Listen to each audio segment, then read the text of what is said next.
Welcome to the opposition fans. Look, Brighton fans, this show is all about you. This is your worst start to a Premier League season for about 5 campaigns, but they're comfortable though. You're on 4 points, you're all right. Plus, you've just beaten Manchester City. So when we say worst, that is how high your bar is set these days. It's actually a compliment to you. But this show is the opposition, therefore it's all about the Seagulls. We need to talk about this football club because they are a team that never ever drop. They never ever dip. They just consistently cement themselves, and they're consistently a top 10, top tier club.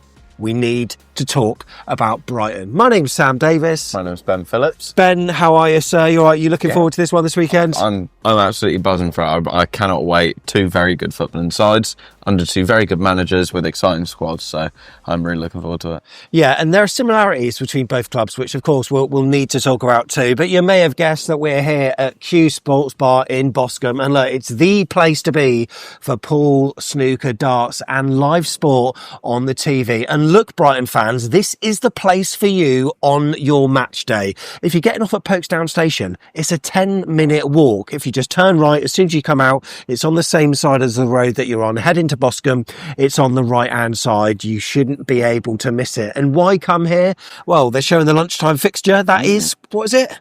Also, it's Nottingham Forest, if I'm not mistaken. That's a very good game. Yeah, that's a really good game to watch. And look, given the fact that it might be a little bit rainy, why not pop in here? Because there are some incredible deals on food and drink. And look, £3.50 for pints of Carlsberg and 10% off other drinks. But you have to be a member first. You can just pre-register online. Just go to qsports.bar and then hit the link at the top right-hand side. Fill in your details. Make sure you add your address on the address tab. Happy days. You'll have your QR code and then you can show it to people at the bar to benefit from cheap drinks. And look, there's all sports you can play here. There's sport on the TV, an Oktoberfest style venue to watch it in as well. Plus there's a hot food menu as well. And the best thing about it is it's a 5-minute walk to Vitality Stadium. And of course you're welcome to come here after the game as well to catch the game on Sky Sports as well. You need to get down here. So this weekend, it's the South Coast Derby, Ben. The main South Coast Derby this weekend. We don't need to talk about the worst one between the worst 2 sides. Yeah. Don't even need to mention them. But yeah, it's going to be a brilliant derby. I call it the beach derby because they've got stones and we've got sand. Yeah. Our beach is better than yours. I'm sorry, but we're already 1-0 up. Yeah. That's not how it's gone in the Premier League though recently, has it? Because they're a bogey team for us. They're a good side, but yeah. I sense that we are, you know what, a lot of people talk about Brighton as being like, you know, the blueprint for what clubs want to do. Seems like we're following that trajectory. We're just maybe a few years behind in many ways. The stadium, of course, which is being sorted, and just maybe that inconsistency that we maybe have, but they just seem to always be up there, you know, no matter which managers they've had, they've always done right, haven't they? Yeah, and even when they had to contend with the Europa League as well, they still had a decent season there, solidly in mid-table. So they're such a good outfit, and they can always beat the top sides as well. We've already seen that this season by them beating Man City in one of the dying moments. Yeah. They just never give up. And I think they're so impressive. Having the balls to have a young manager, one of the youngest the Premier League's ever seen, could be the youngest. I think it was 31. That's mental. And he is such a good coach. He's incorporated a great style of football, and they're all on board with it. Very similar to how we are with Areola. So I'm looking forward to seeing how we can go against them. 97 miles apart, but it's not necessarily a derby. It felt like it more was a derby back when we were playing each other in the 3rd or 4th tier, as I said yesterday. But yeah, this is Fabian Hurtzler's 2nd season with Brighton. His first took them into 8th place, just 5 points above the Cherries. Here is the league table now, though, and look, this is their worst start for 5 campaigns, and they're comfortably mid-table, which probably shows you where they're at. And we'll take a look at their individual games that they played so far as well a little bit later on. They were maybe unlucky in one of them. The other was the new stadium factor for Everton, of course, and then playing Manchester City. I mean, that is no mean feat. So really interesting to talk about them. Interesting to talk about the new players that they've had in as well. Now, quite interestingly, they were weirdly at the wrong end of one of the biggest defeats last season as well, which was crazy. We were playing Liverpool at home that day, I think. Yeah. And we were in the village watching this match unfold. I know that Forest scored a couple of goals early on, but then obviously it's on the big screen outside the Great Escape in the North Stand. And it's just like 6-0, 7-0. Like, what happened? It was so weird. I remember I went for a pre-match swim before, and I started. Swim. I don't judge there. It was really nice, and I got there for like a minute before kickoff, so I was in good time, and I went in, and I think they were 2-0 down. I came out, and I think it was 6 or 7-0. Like, it was just crazy. But it's just one of them freak fixtures. Apparently Hertzler burnt the team tactics in front of him after the game. So he's obviously got that grit about him, and they seem to have come back all right after that, because they still finished off the season pretty strong, finishing above us. Just such a freak game. I just can't believe a team like Brighton could just lose that emphatically. I think that was in and around Valentine's Day. It might have been a Valentine's Day itself. But since then, after that 7-0 capitulation at the City Ground, only Liverpool, Man City and Chelsea have scored more points in the division than the Seagulls. The Seagulls with 31. And only Liverpool have netted more goals in that time as well. So, fair play, Brighton. Yeah. So let's take a look at Brighton's results this season then. We might as well do them all because they've only played 4 games. But Ben, talk me through it. Their first game at home against Fulham, and they were leading for the large part of the game. I know, it was mental. Last minute limbs, Rodrigo Muniz scoring there. I think they played all right in that game.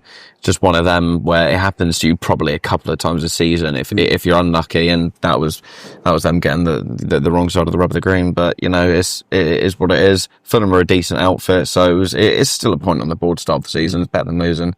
And then they went to Bramley Moor Dock, right? Yeah, that was less said about that, the better. I think that was a very good game for Everton. I think everything just clicked for them, and it just seemed like it was one of them days for them with Danny Welbeck missing some good chances. Was that the penalty? Was that the first match at the? Yeah. The Hill Dickinson Stadium? Yeah. So it was always going to be one of them. But yeah, I mean, Brighton had a few moments. Like you say, I forgot about the missed penalty. Yeah. And they hit the post as well. And there's some good chances, and it just could not put them away.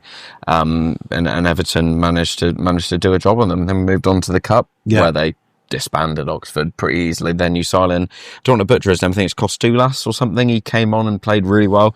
Feel like he maybe scored a hat-trick, maybe as a brace. I could be wrong. Yeah. But that was a pretty comfortable win for them. And obviously they went and beat Man City in the last minute, like I just spoke about. Yeah. So it's a mixed bag of a start for them, especially losing to Everton would have hurt, because that's probably the game that they could have targeted the most. Maybe Fulham at home is on paper a slightly easier fixture, but they would still have liked to have got something out of that. And if they were to say before the start of the season they were to get 4 points from the opening 3 games, I think they'd be all right with that, because they'd probably presume, right, we maybe lose or draw against Man City, then beat and draw against Fulham and Everton, and that's kind of how it would go. And obviously it's panned out completely differently.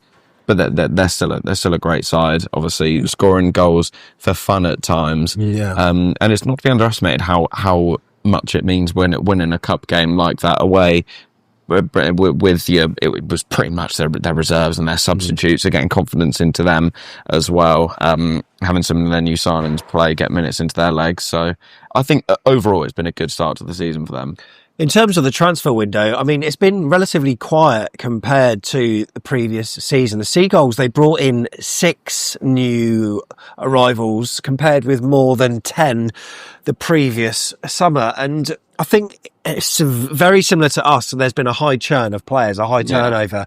And I think the primary objective, by the sounds of it, for the Seagulls was to focus more on trimming the squad, so there were more outgoings than incomings for sure, and they aimed to complete most of their transfer business fairly early, and I mean they did that, didn't they? Yeah, they did. I mean the last time it was Maxim de Kuiper, who feels like it happened ages ago, in like kind of mid to early July.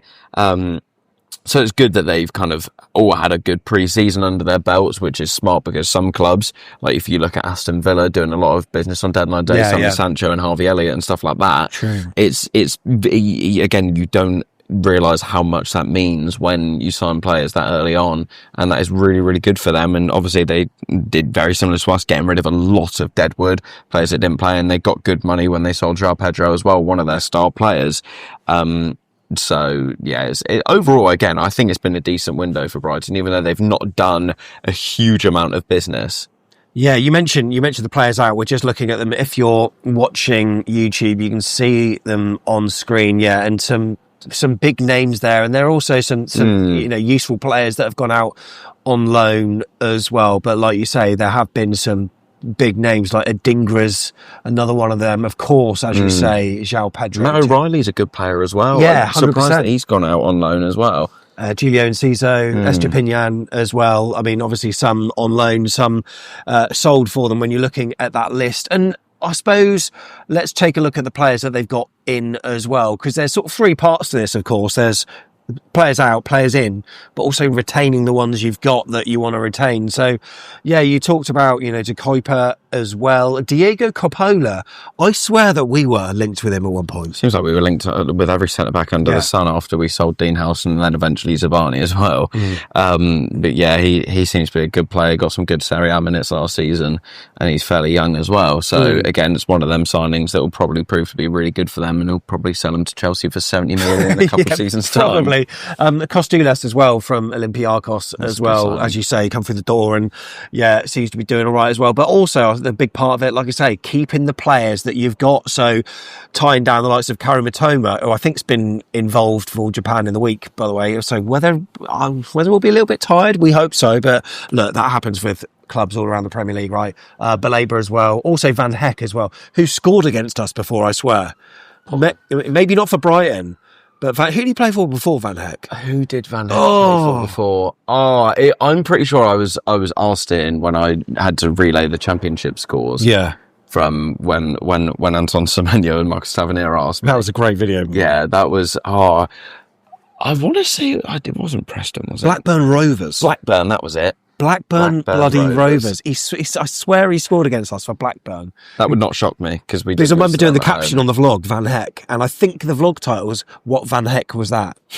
I'm good, aren't I? Yeah, it's a good caption. Yeah. There's a reason to like and subscribe. So yeah, there are plenty of movements going on, but like you say, when you've got a manager of Hertzler's caliber, a bit like Andoni Areola, there just seems to be this, continuity. I mean, he's got a big job on his hands every season because it's disrespectful to say Brighton's a transitional club. They are maybe ahead of, where we are, but they're going to have this like high turnover of players, which means there is a lot of, need for the head coach to make sure that things gel season after season. So he has to deal with that, but he seems to deal with it really well. And they've had an all right start. Although I said poor, they've done all right, haven't they? Yeah, I think if they didn't beat Man City, which they probably wouldn't have expected to, then it would have been a poor start. And I think there have been a lot of sides that have started off poorly. So it wouldn't have maybe come as big of a shock if all of the teams you expect to do well were doing well. Yeah. Obviously, we've seen Villa haven't started off too great. Newcastle haven't started off amazingly. Fulham as well have been unlucky in some games. So there've been some good sides that haven't started off well. But we see that a lot, like when under our first season under Andoni. I know it's different circumstances, but we didn't start off well at all. Not winning in goodness knows how many games. Big time, yeah. Yeah, so it takes a long time sometimes to get going, but I think they'll be absolutely fine because they seem to always do a job on us. But I think, especially if they do get a result against us, then that will probably kickstart their season and they can go on from there. Yeah, I think it'll kickstart theirs, but it'll be a statement if we manage to get a 100%. win over them as well, given our record. Do you remember the last time that we played them at home? The last time we played them at home, I remember, was it Baleba got sent off, Brooks scored a very good goal, and we lost 2-1, and I think Semenyo hit the bar in like the last kick of the game or something. It was driving rain. Yeah. And it was just too little too late. That was that was a frustrating one, but they were good. Yeah. In that game. And I remember the last time we beat them was almost a dead rubber game for us and them, where they made a lot of changes, and Enezu now had a very good game. We played two up top. Wow, I can't even remember that. Who now played alongside Solanke. It was in like April time. We beat them 3-0. Oh yes, we did. Yeah, I remember now. Yeah, they started some younger players that they normally wouldn't play. I remember Valentin Barco played. He's now at Porto. So yeah, they properly changed it up there. And that's the last time we beat them. Obviously, apart from that, we've lost five in a row. In that game where we lost 2-1 at home at Dean Court, I mean, obviously we lost 2-1 of their players as well, didn't we? Yeah, that was when Clivert scored that. That wonderful goal. But we had more than half an hour where they had a man sent off, like you say, and I just wanted us to, fight back as soon as we could. But they're just so well disciplined, and such a good side. And the stats don't lie that Brighton are doing okay at Vitality Stadium. They've won 2 of their last 3 away league visits to Bournemouth. They're looking for consecutive away wins at the Cherries for the first time since February 1932, though. They are one of our bogey sides, aren't they, at the moment? It feels like them and Brentford are on par. Always the Bees as well. Burnley used to be a bogey side for us as well when they had Sean Dyche. They just always seem to do a job on us. But that is because they are also a good side. I think that, sometimes you can say teams are bogey teams if they're worse. Like Preston have always never been up to our standard recently, and they were our bogey team. So, but we're always better we've got against, to give credit where credit's due. But we're always against, we were better. I know the scorelines are identical, but we were better against Spurs than what we were against Wolves, because Spurs like to play football, but Brighton like to play football as well. But they've just, I don't know, they just seem to have a bit more defensive rigidity, maybe. Yeah, and it's performance on the day as well, because Spurs, we had our best performance in goodness knows how long. And we only won 1-0, but you never know what's going to turn up. The momentum has annoyingly halted a bit because obviously we've had the international break and stuff like that. Luckily, a lot of our players have gone away and done decently. Yeah, true. Which is good. Maybe bar Tyler Adams. Yeah. Which I feel so bad for him. But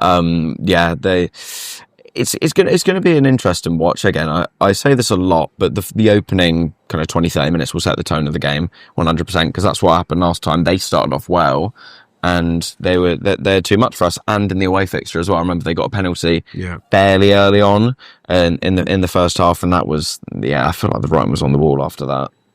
That was a similar, and that was a Kepa error that was which he then repeated at Spurs the following game. I remember that really well. So Brighton and Brentford, two of our bogey sides, and ironically, probably those games last season was the difference between us making Europe and not. Hopefully, look, if we can do it this season, we need to get a result on Saturday. Right, Brighton team news then. If you're watching YouTube, you can see it on screen. We know that Adam Webster and Solly March have both been out injured.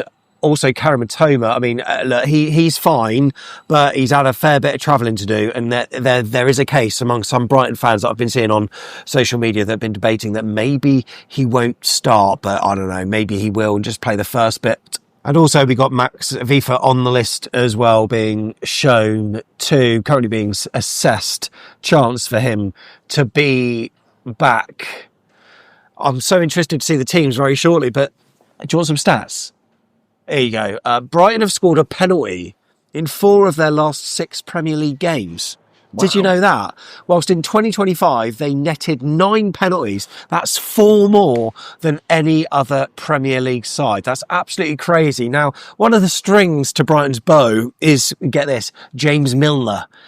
What a player. He scored in that win over, was it Man City? Yeah. He scored a penalty. He's so good at penalties. How old is he? 39? Yeah, I know. He's pushing 40 and he's doing stuff like that. He's crazy. It's because he drinks Ribena, trust me. Best athletes drink Ribena. It probably is. And look, he scored a pen, of course, in that game, aged 39 years and 239 days. The oldest ever Premier League penalty scorer. That's absolutely crazy. He's also 7 years and 53 days older than the manager Fabian Herzler as well. The biggest gap in age between a player being older than his manager when finding the net. You only get these stats on Back of the Net, I'm telling you now. And you only get team news like this on Back of the Net. Let's do teams. Right then, let's go. Ben's got the team news. Well, not team news, but Ben's got... It could be the team news. Yeah. It will be, because never wrong. What are you going for then, Ben? You've got it on screen as well on YouTube. Verbruggen will start in goal. I think that's pretty written in the stars. And then we'll have another couple of Dutchmen, Joel Veltman and Van Heck at the back with Lewis Dunk, and then Maxime de Kuiper as well, their new signing from Club Bruges. Yeah. And then that midfield too, that's strong. Ayari and Baleva, they are two very, very good players. Ayari is so underrated, by the way. Very good player. And then on the wing, I do think Matoma will start. I feel like he's that type of player that international fatigue won't really affect him. See, he's done that trip quite a few times with Yankiv and Minter on the right as well. He is very, very strong, and it'll be a very good test for Truffert as well at left back, because he's started off against some very tough wingers. So if he can keep him quiet again, then God, we've got a player on our hands. So I think they'll have Gigi Ruta in the 10 again. Very good player coming from Leeds a couple of seasons back, with Danny Welbeck up top. And we always know that Matoma's a handful. You know what? It's there's a Brighton channel, and it's Luke Links. Have you ever seen his stuff? Oh yes. He does like vlogs and stuff. I think he like he makes music as well, I think.